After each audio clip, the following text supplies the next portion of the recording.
History is often written by kings and conquerors, but it is changed by the voices they cannot silence. In the 9th century BC, the northern kingdom of Israel was at a breaking point. King Ahab sat on the throne, but the power behind it was Jezebel, a queen, determined to replace the God of Israel with the storm god, Baal. The temple was desecrated, the prophets were hunted, and the land was quiet. Until a man from the rugged hills of Gilead stepped out of the shadows. He didn't come with an army, he came with a sentence. As the Lord lives, there shall be neither dew nor rain these years, except by my word. For 3 years the sky turned to brass, the earth turned to iron. Ahab searched the world for the man who troubled Israel. But Elijah was gone, hidden by a brook, fed by ravens, waiting for the moment the fire would fall. Year 3, the showdown. Elijah calls for a meeting on the heights of Mount Carmel. One man against 850. One God against a pantheon of idols. How long will you waver between two opinions? If the Lord is God, follow him, but if Baal, follow him. The challenge was simple. 2 altars, no fire. The God who answers by fire, he is God. From morning until noon, the prophets of Baal screamed into the void. "Oh, Baal, hear us!"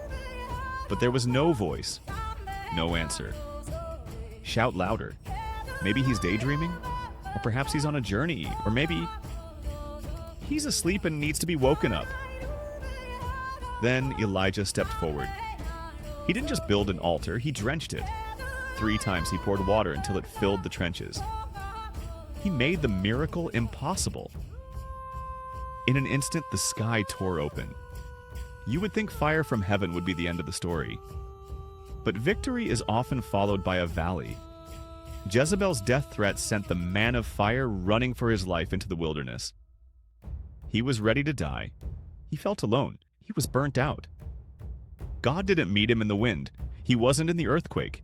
He wasn't even in the fire this time.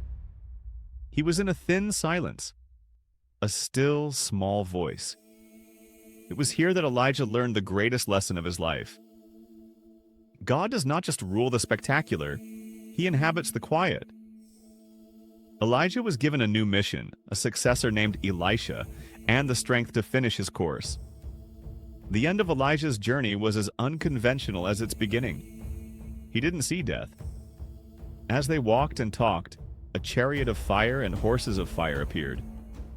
Elijah was caught up in a whirlwind into heaven. He left behind a mantle, a legacy, and a message that echoes through the centuries, that no matter how dark the culture becomes, one person standing with the truth is always a majority. The fire has fallen. The question is, who will carry the mantle today?